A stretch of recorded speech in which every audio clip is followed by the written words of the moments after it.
أشهد أن لا إله إلا الله وحده لا شريك له وأشهد أن محمدا عبده ورسوله. أما بعد فأعوذ بالله من الشيطان الرجيم. بسم الله الرحمن الرحيم. فناداها من تحتها ألا تحزني قد جعل ربك تحتك سريا وهزي إليك بجذع النخلة تساقط عليك رطبا جنيا.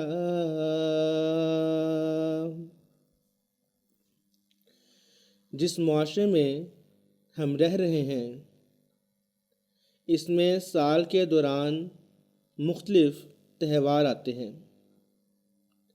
بعض تہوار ملکی یا قومی ہوتے ہیں، بعض اسلامی تہوار یا بعض دیگر مذاہب سے تعلق رکھنے والے تہوار ہوتے ہیں.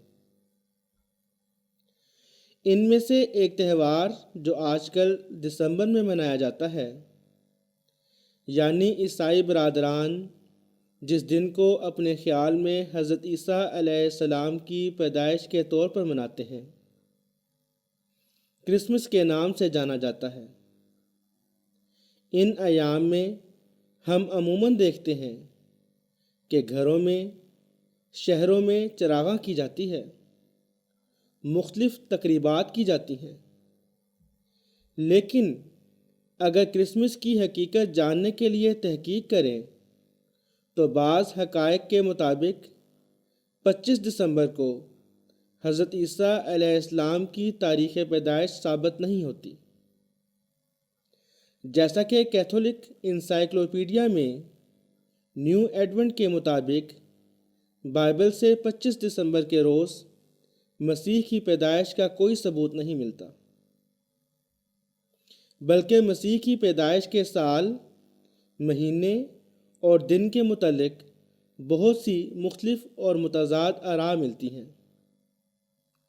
نیز جب 2-2.5 صدیوں بعد کرسمس کی تقریبات شروع ہوئیں تو کئی علاقوں میں اگست سے لے کر اپریل تک مختلف مہینوں اور دنوں میں انہیں منایا جاتا تھا. مزید لکھا ہے، چرچ کے بڑے بڑے فادرز اپنی سالگرہ منانا بھی پسند نہیں کرتے تھے، بلکہ اس کے برعکس اس پر سخت تنقید کیا کرتے تھے. جیسا کہ 245 عیسوی میں ایک مشہور عیسائی مذہبی ماہر اوریجن تحریر کرتے ہیں، یہ عیسائی تعلیم نہیں ہے کہ آدمی اپنی سالگرہ منائے. نہ صرف یہ بلکہ ان میں سے اکثر عیسائی راہبوں نے اپنی پیدائش کے دن پر لعنت بھیجی ہے. اس ضمن میں میں ان کے بعض حوالہ جات پیش کرتا ہوں. وہ بیان کرتے ہیں، صحیفوں میں موجود تمام مقدس لوگوں میں سے کسی کی سالگرہ کے موقع پر عید نہیں منائی گئی اور نہ ہی زبردست ضیافت رکھی گئی ہے. یہ صرف گنہگار ہی ہیں جیسے فرعون اور ہیرودیس کہ جنہوں نے اس دن خوشی منائی جس دن وہ اس دنیا میں پیدا ہوئے تھے. پھر اسی طرح اوریجن نے بہت سارے سینٹس کا اپنے یوم پیدائش پر لعنت بھیجنے کے متعلق ذکر کیا ہے، اور بائبل میں سے یرمیہ کا یہ حوالہ پیش کیا ہے کہ لعنت ہے اس دن پر جس دن میں پیدا ہوا، وہ دن جس میں میری ماں نے مجھ کو جنم دیا ہرگز مبارک نہ ہو۔ پھر بائبل میں سے ایوب باب 3 آیت 3 کا حوالہ بھی بیان کیا ہے کہ نابود ہو وہ دن جس میں میں پیدا ہوا۔ ان حوالہ جات کے علاوہ اس ضمن میں بائبل میں اور بھی مثالیں ہیں۔ نہ صرف یہ بلکہ کسی بھی طریقے سے یہ ثابت نہیں ہوتا کہ حضرت عیسیٰ علیہ السلام کی زندگی کے دوران ان کی سالگرہ کو یا تو حضرت عیسیٰ علیہ السلام نے خود یا ان کے عقیدت مندوں نے منایا ہو، اور نہ ہی اس بارے میں کوئی ذکر ملتا ہے کہ کرسمس منانے کا آغاز خود حضرت عیسیٰ علیہ السلام کے زمانے سے ہوا تھا۔ اب یہ سوال پیدا ہوتا ہے کہ 25 دسمبر کو کرسمس کو حضرت عیسیٰ علیہ السلام کے یوم ولادت کے دن کے طور پر کیوں منایا جاتا ہے؟ دراصل کرسمس منانے کا آغاز 354 عیسوی میں ہوا۔ تاریخ سے ثابت ہے کہ 25 دسمبر کو رومن سورج دیوتا کی سالگرہ مناتے تھے، اور اس کے علاوہ ایک اور تہوار جو منایا جاتا تھا وہ ساتورنالیا کا تہوار تھا۔ یہ 17 دسمبر سے 25 دسمبر تک منایا جاتا تھا۔ مشرکین کے ساتھ ساتھ عیسائیوں کا ایک گروہ ساتورنالیا کے تہوار میں حصہ لیا کرتا تھا، جسے مسیحی رہنماؤں نے مشرکین کو تبدیل کرنے کی امید اور عیسائی عقائد اور اطوار کو اپنانے کی امید کرتے ہوئے ساتورنالیا منانے کی اجازت دی۔ نیز جب رومن سلطنت نے عیسائیت کو قبول کیا تو یہ تہوار منانے کی رسم جاری رہی۔ یہ سب دیکھتے ہوئے مشرکین کی مزید توجہ حاصل کرنے کے لیے تھوڑی سی کامیابی کے بعد عیسائی عقیدے کے رہنماؤں نے 25 دسمبر کو مسیح کے پیدائش کے تہوار کا آخری دن مقرر کیا۔ لہٰذا 4 صدی عیسوی کے عیسائیوں نے اس تہوار کو جذب کیا اور اسے کرسمس ڈے میں تبدیل کر دیا۔ اس ضمن میں ہمارا عقیدہ یہ ہے کہ قرآن کریم حضرت عیسیٰ علیہ السلام کے یوم ولادت کے تعین میں ہماری کچھ اس طرح رہنمائی کرتا ہے کہ سورہ مریم کی آیات 24 تا 26 میں، جن کی میں نے آج درس کے شروع میں تلاوت کی ہے، اللہ تعالیٰ نے واقعے کا ذکر کچھ یوں بیان فرمایا ہے کہ پھر درد ذیل اسے کھجور کے تنے کی طرف لے گیا۔ اس نے کہا، اے کاش میں اس سے پہلے مر جاتی اور بھولی بسری ہو چکی ہوتی۔ تب ایک پکارنے والے نے اسے اس کی زیریں طرف سے پکارا کہ کوئی غم نہ کر، تیرے رب نے تیرے نشیب میں ایک چشمہ جاری کر دیا ہے، اور کھجور کی ساکھ کو تو اپنی سمت جنبش دے، وہ تجھ پر تازہ پکی ہوئی کھجوریں گرائے گی۔ ان قرآنی آیات سے معلوم ہوتا ہے کہ جب حضرت مریم علیہ السلام پیدائش کی تکالیف سے گزر رہی تھیں تو ان کے پاس ایک چھوٹا سا دریا بہہ رہا تھا، جس میں سے وہ پینے کے لیے اور خود کو صاف کرنے کے لیے پانی لے سکتی تھیں۔ تاہم اگر حضرت عیسیٰ علیہ السلام 25 دسمبر کو پیدا ہوئے ہوتے، جب درجہ حرارت منفی بھی ہوتا ہے اور پانی جمنے لگتا ہے، تو اس سرد جمتے ہوئے پانی کو پینا اور خود کو صاف کرنے کے لیے استعمال کرنا حضرت مریم علیہ السلام کے لیے آسان نہ ہوتا۔ اللہ تعالیٰ نے حضرت مریم علیہ السلام کو کھانے کے لیے کھجور کے درخت سے کھجوریں گرانے کا بھی کہا۔ قرآن کریم کے اس بیان سے معلوم ہوتا ہے کہ حضرت عیسیٰ علیہ السلام کی پیدائش موسم گرما کے کسی وقت میں اگست یا ستمبر کے مہینوں میں ہوئی، کیونکہ سال کے انہی دنوں میں کھجوریں پکتی ہیں۔ کھجور کے زیادہ پھل دینے کا زمانہ دسمبر نہیں ہوا کرتا۔ پھر اسی طرح بائبل میں بھی ہے کہ حضرت عیسیٰ علیہ السلام جب پیدا ہوئے تب چرواہے اپنے جانوروں کے ساتھ کھیتوں میں تھے، جیسا کہ بائبل میں لکھا ہے، اور اسی ملک میں چرواہے کھیت میں رہے اور رات کو اپنے ریوڑ کی نگرانی کرتے رہے۔ اب سوچنے کی بات یہ ہے کہ دسمبر کے مہینے میں جب درجہ حرارت جم جاتا ہے اور مسلسل برف باری کا موسم ہوتا ہے تو رات کے وقت چرواہے اپنی بھیڑ بکریوں کے ساتھ باہر نہیں ٹھہرتے۔ اس سے یہ ثابت ہوتا ہے کہ حضرت عیسیٰ علیہ السلام ایک ایسے وقت میں پیدا ہوئے جب رات کے وقت بھی درجہ حرارت اعتدال پر تھا۔ اس حقیقت کو سمجھنا کچھ مشکل نہیں ہے کہ حضرت عیسیٰ علیہ السلام دسمبر میں سردیوں کے مہینے میں پیدا نہیں ہوئے، بلکہ موسم گرما کا کوئی وقت تھا۔ ان دنوں میں اکثر خاص طور پر ایک سوال کیا جاتا ہے کہ ایک معاشرے میں رہتے ہوئے انسان کے تعلقات ہوتے ہیں، روابط ہوتے ہیں۔ ایسے موقع پر بعض عیسائی دوست یا بعض تنظیمیں مدعو کرتی ہیں، یا اسی طرح بعض اوقات ہمسائے کو چیز بھجواتے ہیں، تو اسلامی تعلیمات کی روح سے ہمارا کیا رد عمل ہونا چاہیے؟ تو اس سلسلے میں قرآن کریم کی سورۃ المائدہ کی آیت نمبر 6 میں اللہ تعالیٰ فرماتا ہے کہ طعام الذین اوتوا الکتاب حل لکم، یعنی اہل کتاب کا کھانا مسلمانوں کے لیے حلال ہے۔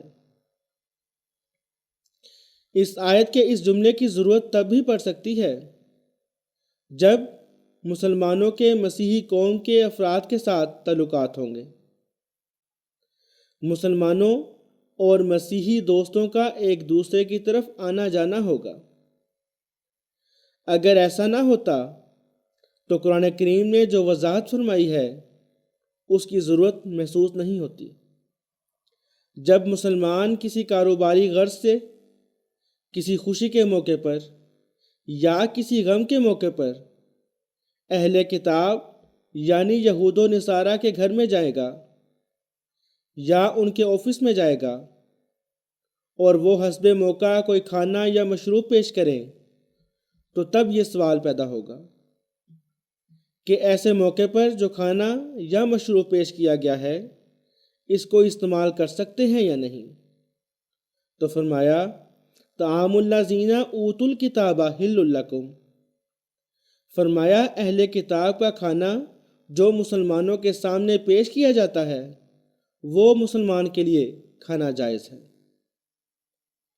سوائے ایسے کھانے کے جو شریعت کی روح سے حرام قرار دیا گیا ہو اور ناجائز ہو۔ اگر ہمیں ان کی طرف سے اس موقع پر بلایا جائے تو ہم ان کی خوشی میں شامل ہونے کے ساتھ ساتھ ان کے سامنے اصل حقائق بیان کر سکتے ہیں۔ اللہ تعالیٰ ہمیں قرآن کریم کی صحیح تعلیم پر عمل کرنے اور اسلام کی تعلیم کو لوگوں تک پہنچانے کی توفیق عطا فرمائے، آمین۔ Nu zal ik de samenvatting van mijn lezing voordragen. In de maatschappij waarin we leven, zijn er in de loop van het jaar verschillende feesten en tradities. Sommige zijn nationaal, andere zijn islamitische feesten of zijn feesten van andere religies. Een van de feesten die nu in december gevierd wordt, is bekend als Kerstmis. Dat wil zeggen, de dag waarop de christelijke broeders volgens hen de geboorte van Jezus vieren. Het Kerstmis wordt op verschillende manieren gevierd. Maar als we onderzoek verrichten om de waarheid te achterhalen, dan kan de geboortedatum van Jezus op 25 december niet bewezen worden. Net zoals we volgens de katholieke encyclopedie geen bewijs vinden van de geboorte van Jezus in de adventsperiode. Er zijn veel verschillende en tegenstrijdige opvattingen over het jaar en de maand van zijn geboorte. Toen men de kerstviering 2 eeuwen later begon te vieren, werd ze in veel gebieden van augustus tot april in verschillende maanden en op verschillende dagen gevierd. Verder wordt er vermeld dat vele priesters van hun verjaardag niet graag vierden.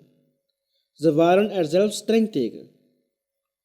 In het jaar 250 beweert een bekende christelijke theoloog dat verjaardagen vieren niet de leer is van het christendom.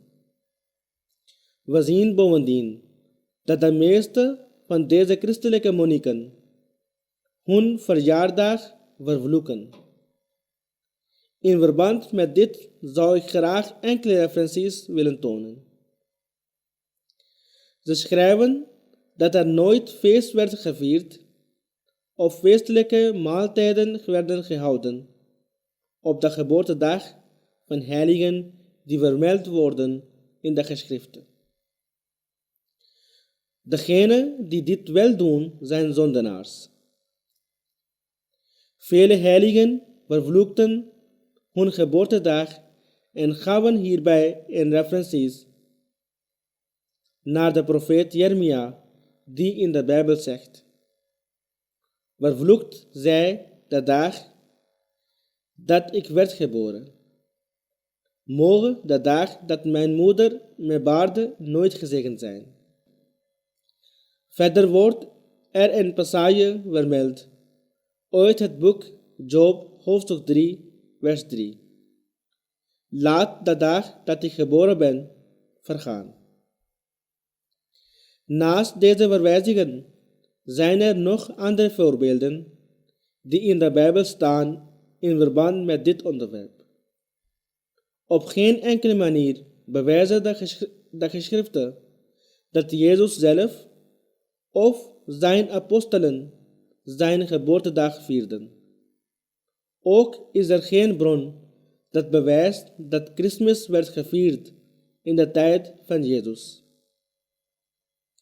Nu blijft er de vraag over: waarom ziet men Kerstmis op 25 december als de verjaardag van Christus? Pas in het jaar 354 begon men Kerstmis te vieren. De 25 december was de dag waarop de heidense Romeinen de geboortezonnedag Mithras vierden. Er werd nog een feest gevierd apart van Kerstmis, namelijk de Saturnalia. De Saturnalia werden gevierd van 17 tot 25 december. Samen met de ongelovigen nam een groep christenen deel aan het festival van Saturnalia. Christelijke leiders lieten dit toe, zowel in de hoop op bekering als in de hoop op het aannemen van christelijke geloofsovertuigingen. Vele heidenen bekeerden zich tot het christendom en zo bleef men dit feest vieren. Om nog meer aandacht te krijgen van de ongelovigen, stelden de christenen 25 december vast als de dag voor de geboorte van Jezus. Dus in de 4e eeuw werd deze feestdag omgevormd naar het feest dat we nu kennen als Kerstmis.